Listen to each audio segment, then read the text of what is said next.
Assalamu alaikum wa rahmatullahi wa barakatuh. Good day, everyone. Welcome back to the show Deen and Dunya. My name is Rahma Mustafa Ghani, and as usual, I am your host. I have with me in the studio two beautiful sisters. Sister Halima Adetona and Nansfit Muhammad. Okay, so as you know, we normally talk about deep and important issues concerning women in this show. So today we have for you a special topic. It is gender roles. Okay, so what I want you to know basically is that in Islam, men and women are equal in the eyes of Allah. What I mean by that is they're equal in terms of entitlements, enjoying the bounties of Allah, and also, let's say for example, if a man or a woman commits a sin, Allah is going to punish them in the same way. And also, if they do any good, Allah is going to reward them in the same way. Okay, and also there is a nature that suits both men and women. For example, let's look at the first verse in Surah An-Nisa, where Allah subhanahu wa ta'ala says, يا أيها الناس اتقوا ربكم الذي خلقكم من نفس واحدة وخلق منها زوجها. O mankind, be careful of your duty to your Lord, who has created you from the same person and also the same nature. So, you know, Adam alayhi salam was created by Allah, and also Hawa was created from his nature. That is the meaning of وَخَلَقَ مِنْهَا زَوْجَهَا. But then there is, general misconception, unfortunately, where people confuse culture and the religion. And they think women are only created to be slaves or wards for men. So, sister, what do you think? So talking about gender roles, I would say it's a culture thing. Something we thought of, we developed, we built by ourselves, and then we have made a norm. We have made a culture. So people, they tend to stereotype women as, okay, this is what a woman is supposed to be doing, this is what a man is supposed to be doing, and then when you try to do what the other person is doing, it looks like it's haram or something. But it's not Islamic in any way. It's just something that we brought up by ourselves, and it's a culture. It's something that we Muslims developed. That's what I think about it. Okay, sister? Okay, talking about gender roles for women, I kind of agree with Sister Alima on the part she said it's a cultural thing, a traditional thing, because looking at Nigeria, like the place of women in the far north is different from the place of women in the south. Okay. Yeah, like where I come from, there are women there's a lot of matriarchy there. Women can take up different roles. Right. Well, I think it can be a culture thing, but then it can be Islamic as well. Because I think most times you might see that there are gender roles that comes with maybe based on physical appearances or like composition of either a male or female, or what each of the gender is meant to do. Let's say, for example, when we talk about care and support, men are supposed to be maintainers and supporters of women because it's mentioned in the Quran. Still in Surah An-Nisa again, Allah says, الرجال قوامون على النساء. So the meaning of qawamun or al-qawam is a person who stands for another person or who looks after the affairs of another person. All right? So, but then when it comes to physical appearances, you might see that maybe men are stronger, or like even in the physical appearance is stronger than that of women. But perhaps sometimes you might see that women have more endurance. And to be fair, Allah now put more responsibilities on the man so that because of his physique, he can take care of like the physical activities or tough activities, such as maybe, defending their country, going to the battlefield, or maybe even defending properties. I think that is where for me, I call it a misconception. That is where the misconception came from. The Islamic saying is that men are supposed to be protectors of women. But when it said that, it didn't say the woman was a weaker vessel. Yeah. I mean, it didn't say a woman does not have other rules. Exactly. To play. It didn't say she doesn't have strength. Of course, you can still protect a strong woman. Okay. So it's not. So when a woman is showing strength, it's not her trying to be in the place of a man or trying to take up the space of a man. It's not competitive. Exactly. And there are some women who actually they are strong enough, but then they still want to take the man's place.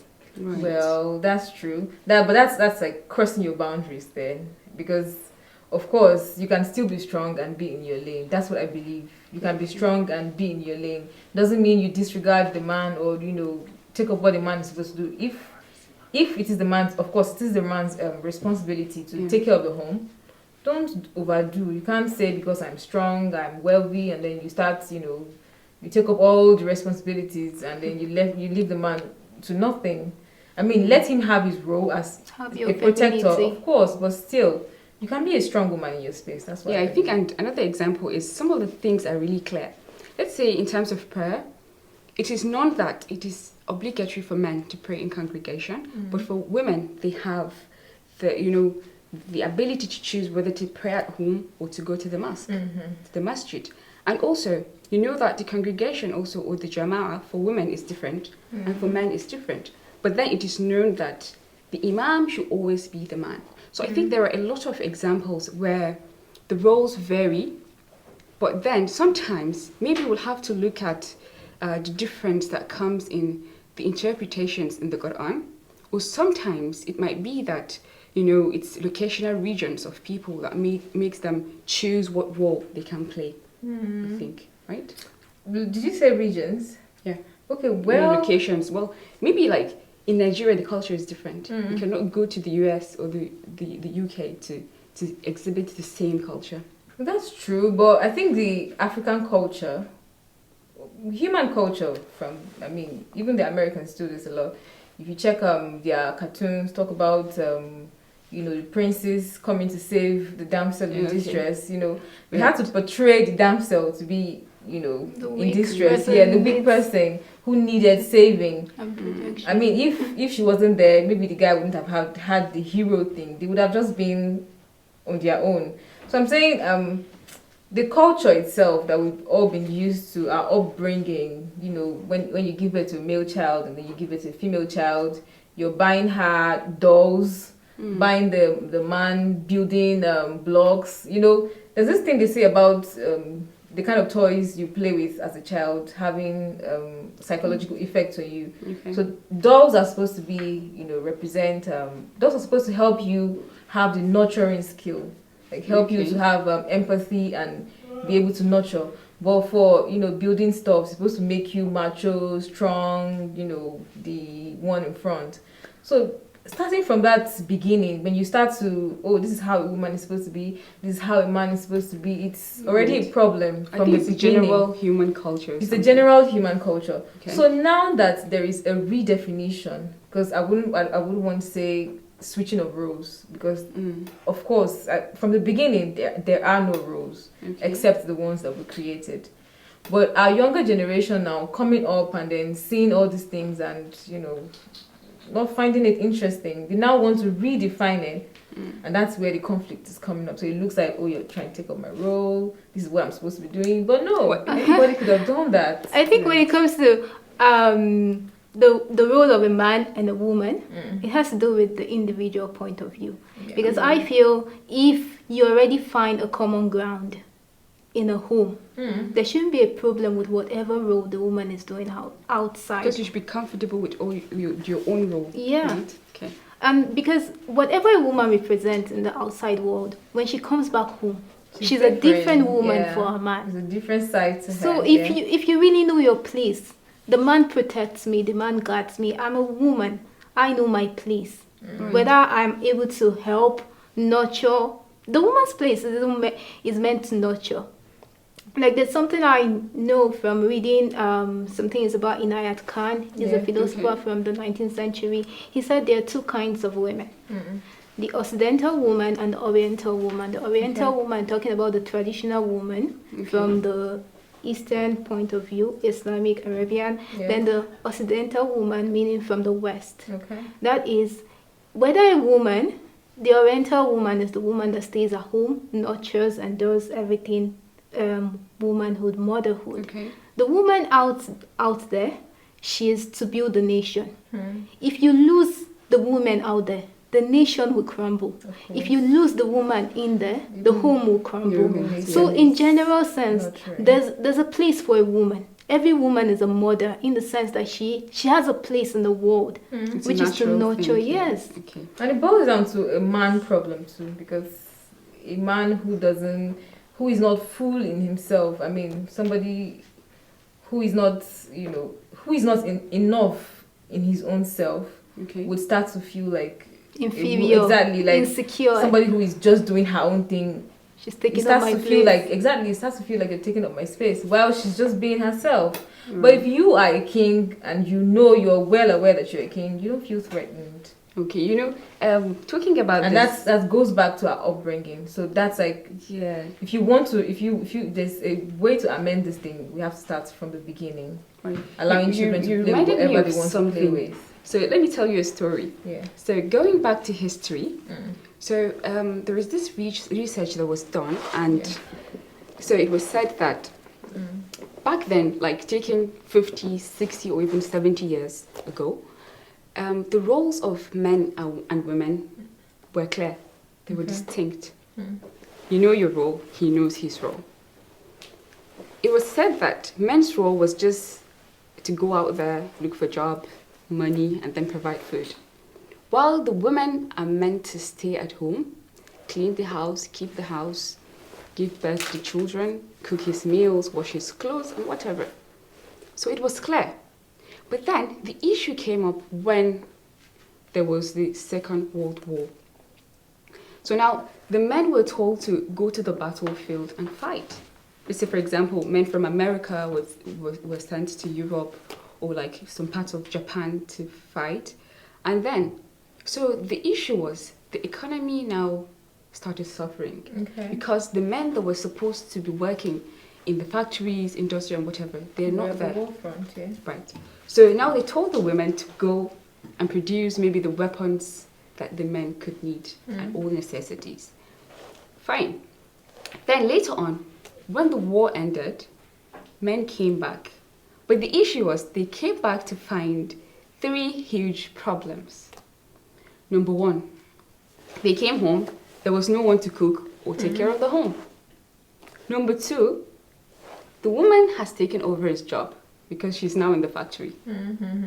Number 3, she now has money. Alright, but she's So, no longer yes. dependent. And then his role was, to provide the food and the money. Traditional role. Yes. And so now men became confused. Okay, now how am I going to be a man again? Right? Because she has everything. He loved and respected her first because she was taking care of the home. And she respected him because he was providing the necessities of living, money, food.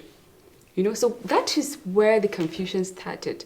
And I think it's still happening right now, where some people still feel like, okay, the position of the woman is just staying at home, while she is going to be fighting that, okay, I was sent to school, I learned this and that, so I need to do something for myself. I feel this historical background you give, it's a myth. Okay. For whatever role a woman or a man chooses to play, it's dependent on them. That's what I feel. And things like cooking, cleaning, I feel they are life skills. Yeah. If you're alone in the bush, don't go and learn how to cook. Right. Wait for a woman to come there cook for you. There are some things that we need to just drop aside and move on with our lives. Whether a woman chooses to stay at home or she chooses to stay in the field or she chooses in between, whatever one a woman chooses, she's like a seed. And that seed she keeps bringing out different fruits. And I think sometimes it's preference because some men prefer women that work and do things for themselves, while others prefer to keep them at it's home. true. I think I agree with you. it's just when it comes down to the family, know what works for you and your partner. Right. Don't say, oh, because this person does this person cooks in their house, this person does all the cleaning. If it's not working in your house and you know the way forward, if it is to take a nanny or something, and that's the way to support your woman or something, there's no issue about gender. I mean, you shouldn't have gender role issues then. Right. It reminds me of this. You can just I think it's solve it from the within Quran yourselves, where yeah. it says, there are goodness in your spouses. that you should be okay with them, Yeah. and there are some things that are also not too good, so you should also be okay with them. Like there's no perfect person out there. Right. So just know what Just works know for what you. works for you, and Know the one that is, you don't have to. I mean, this whole gender thing is just. I think it's individual. Just get to know yourself. Right. Get to know your partner. Find what works for you. It can be really simple. Exactly. It doesn't have to be something to fight about or cause crises and stuff. Okay. Well, dear viewers, it's still the show Deen and Dunya. So, Sister Halima, do you have anything to add? Your last thing? Yeah, I would say gender role should not be an issue. It's just redefinition happening. There was no role. Allah did not assign a particular role to anybody aside the natural ones, giving birth and all of that. Of course, that's natural. I'm not saying you can, switch your genders. That's what we're talking about today. So, aside from natural ones, I mean, if a woman wants to be an engineer, she wants to be into construction, please take it up. I mean, and that does not mean, doing too much, taking up a man's responsibilities. You can be a queen in your own space. Right, okay, Sister Nancy? okay.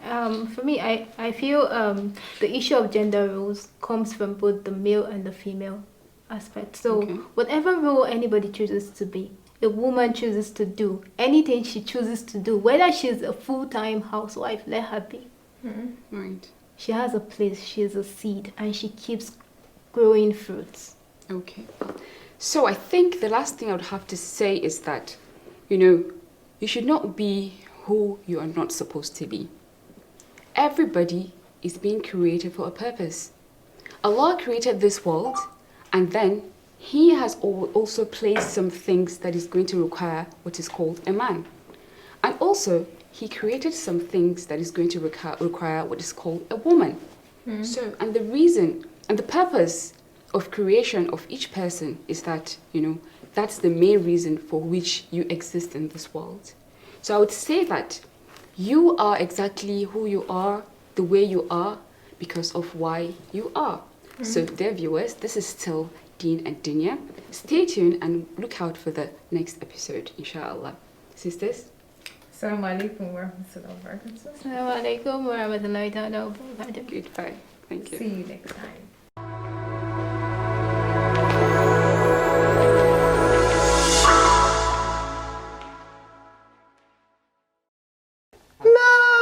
We are welcome back from the program. I hope you enjoyed that.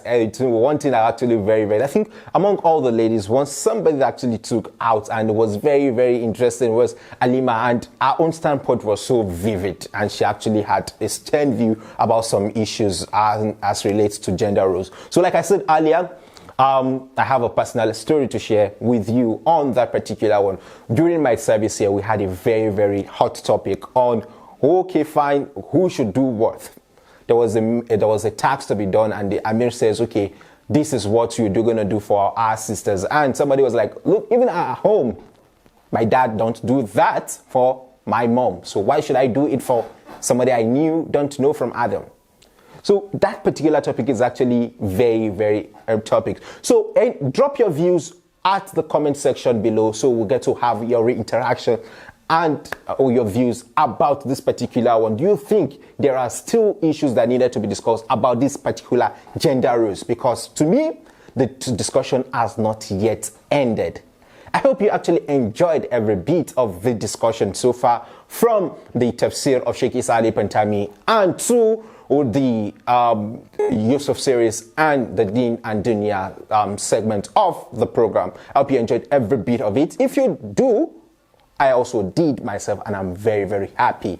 So I want to thank a very, very big thank you to each and every one of us that have actually listened in today, and for everyone here that's actually made this program a very, very successful one. I want you to keep a date with us, same time, same channel tomorrow, as we'll give you the bomba to bomba of the program Daily Drip, and it's going to be the last episode for the week. So you're going to be expecting a very, very, very splendid program tomorrow. So I want to say a very big thank you to you. Many thanks for joining in. My name is still Shamsuddin Abdurrazak Gidado. I want you to stay safe and stay out of trouble.